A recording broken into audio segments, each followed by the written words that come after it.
So what's up guys, today we have a DDJ-800 DJ controller.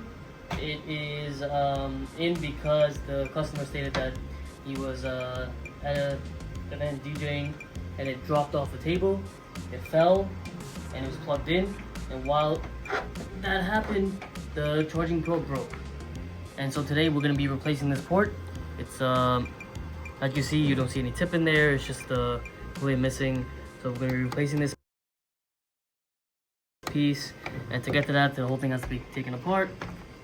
I went ahead and already removed all the screws in the back panel. They're all just Phillips screws that are laid right there. We're going to be removing these screws on the back.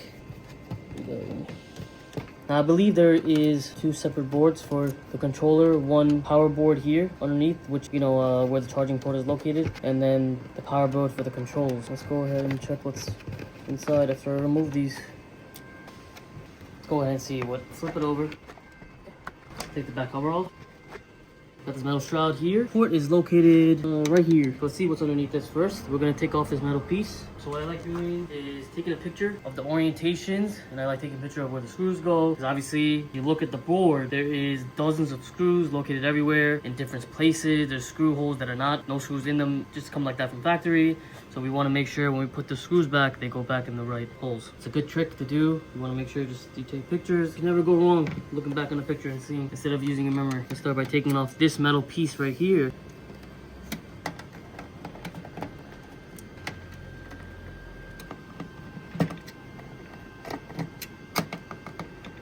Now there's certain markings, as you can see. There's some smaller screws. As you can see, there's some silver, but then there's really silver. This metal plate here, there's one screw here inverted holding this metal plate in, one screw here holding it as well. So what we're gonna do, I believe this whole top piece comes off first. So we're gonna remove the rest of the screws in the back. We got one here, small one here.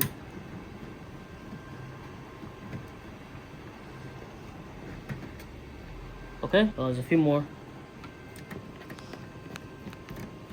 Let me just make sure I'm not missing anything. Oh, there's one right here. Maybe I didn't need to take everything out, but I just wanted to make sure. Alright, let's see. We're gonna start disconnecting some cables. We got one ribbon cable here to remove first. Alright, so these are just pull out. There's no latch. Just like that. This is part of this, so we're gonna have to remove this one. This is a latch one. You see here? Latch goes up and down. You wanna be gentle with them, don't pull too hard.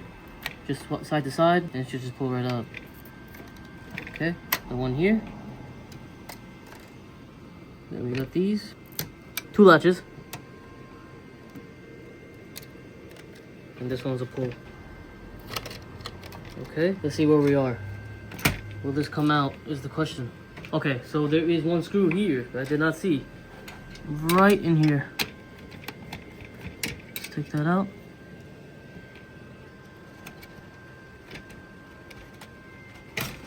Okay, we have more attachments. Okay, so let me put this back in. Just temporarily. We got this 4-pin wire here. You want to wiggle this out carefully, like so. We also got this cable here.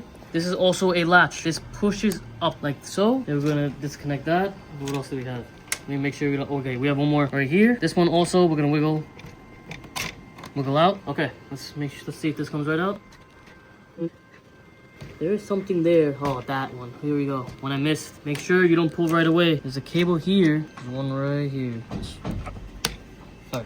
Okay, after removing that small little cable, the top board of the control room gets removed. This is, I believe, where all the power gets pushed through. It comes through here and then it travels over here. This is the power control board, I believe. And then these are the actual control boards for the knobs and controls. It's pretty cool that they come apart. I mean, removing all this, I've done one control before. It is not easy, replacing a fader. I replaced a fader on one of these before. All this has to come out. All the knobs have to come out. So, I guess it's a little easier just doing a charging port on one of these. Let's bring it over here.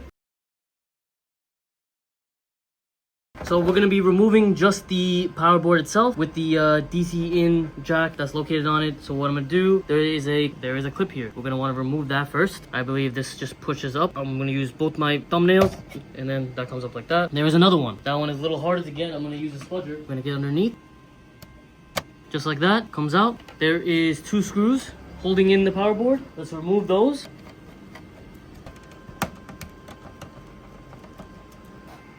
Now this should just come out of here, and it's not gonna just come out. There's actually a washer holding in two auxiliary ports. So we're gonna have to remove that. Okay, so these two washers that you see here, I used the plier just to loosen them up, and now I could just hand loosen them. You know, they're not that tight on there. Let me just take them off. Okay, one came off like this. It's a little tight. I'm gonna use my little plier here to loosen it. Still tight. You get a little space.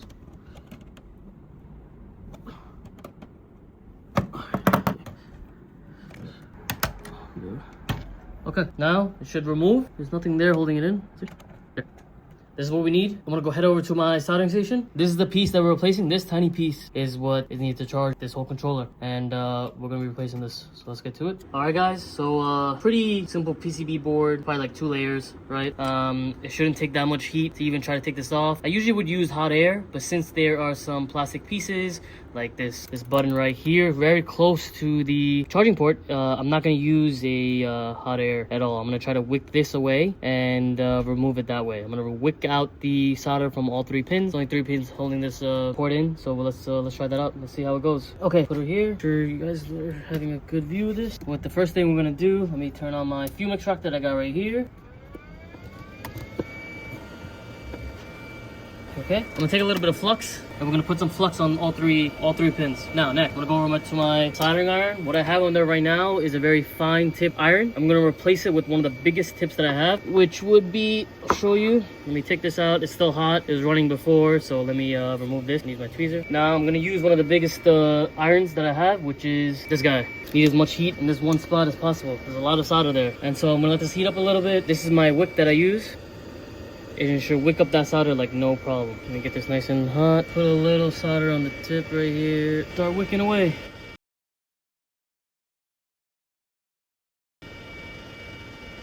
Let's cut and start wicking again. As you can see the hole. Let me wick the other side. You're starting to see the hole. That's what we want. We want that hole to be free of any solder. Okay, I believe the first one's done. Let's move on to the second.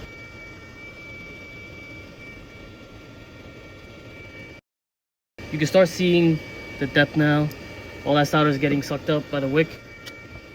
You can see a little movement on the pin, which is good. All right, last one. It's easy to work on big boards like this. And this one's giving a little trouble. Let me put a little bit of flux. Get this solder moving. Let's get this solder moving, guys. Flatten this up. All right. Nice and clean, and that's it. Most less invasive way to remove a port.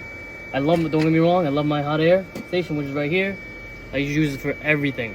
Soldering iron I don't use to desolder a lot of things, but in this case, this would have been the easiest thing to do.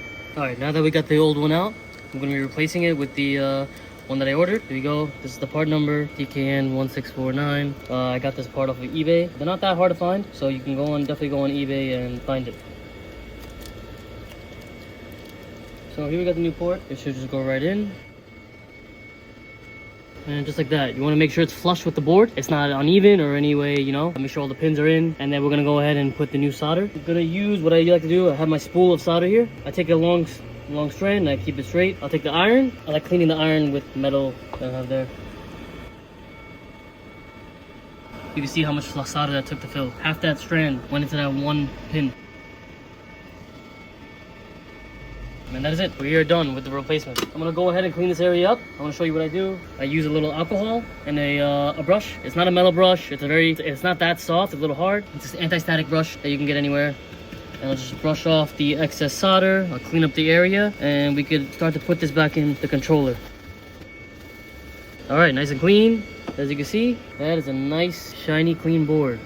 I'm gonna go ahead and put the power board back in. We're gonna put the washers back on. This one was already giving me trouble. The second one, let me see if I can get this on here.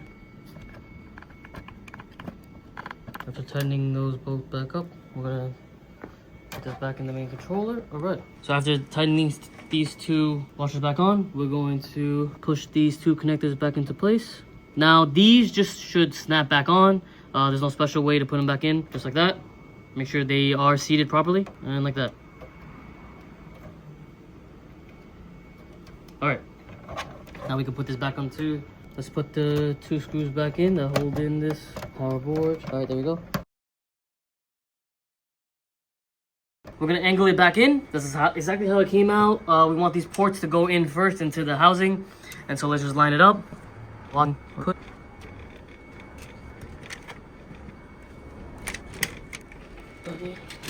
Okay, there we go.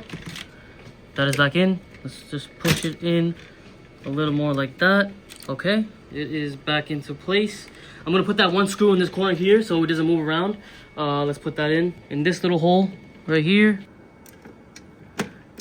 Always make sure your screwdriver is magnetic so you don't have to lose any screws. This one is. All right, that's in there. I'm gonna put all the screws in first, and then we're gonna put the cables. Plastic. So that's how you can tell the 2 screws. These go into smaller holes, probably not ones that have the black plastic in it like this one. This hole has a metal screw hole, and so this one that's shorter goes into that. Now I remember.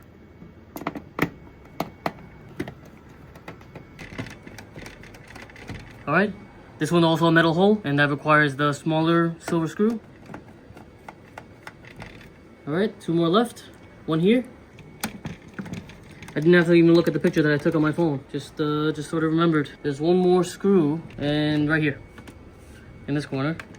All right, now that we got everything, let's start putting all the cables back in. I'm gonna start on this side and work my way around. So we got this short one, thin one. Let's push that in, and make sure when you push it in, you push it in as far as it goes. You know, don't use any tools to put them in. These flexes are fragile. Don't use any tweezers. So you just push them in. That's as far as it went. Let's start with the bigger cable here. You can see the silver. Push it in. You should not see any more silver, or very little. I'm gonna use 2 hands here on both sides, and I'm gonna push it in. Like that. So you can see a little bit of silver left. That's fine. That's all. That's as far as it goes in. Let's put this 4-pin connector in. That was the next one. Those are easy to put back in. They just push in. Okay, let's start with this one that I took off here with the latch. We push in the connector first. That's as far as it goes, and then we push the latch down. Not going anywhere. Now there's this one. Same idea. This one is from top side, so we're gonna push it in first, and then we're gonna push this latch down, just like that. Let's keep going along.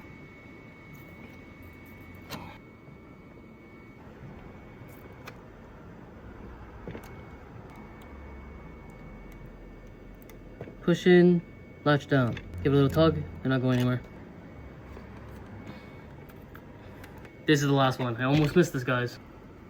All right, let me double check everything. I think we're set. Let's before we put this back cover back on, let's test it out. Let's plug it in and see if it works.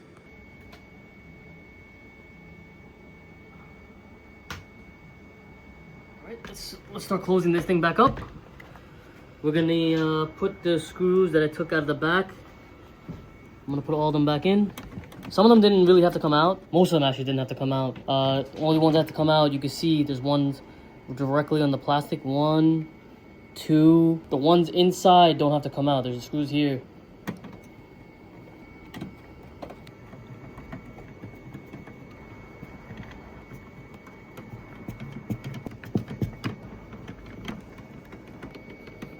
All right, putting the back cover back on. Pleats.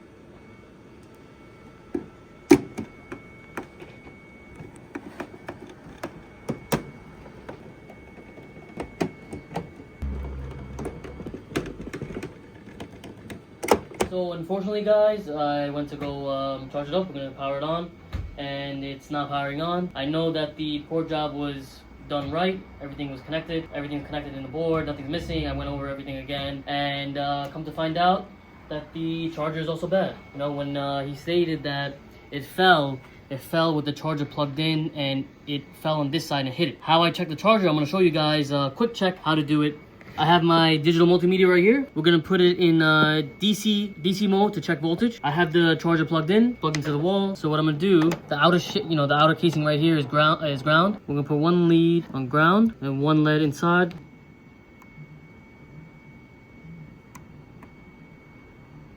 We're not really getting anything, you know? It's fluctuating. It's not supposed to fluctuate. You see the fluctuations happening? That's not supposed to happen. It's supposed to be a constant voltage.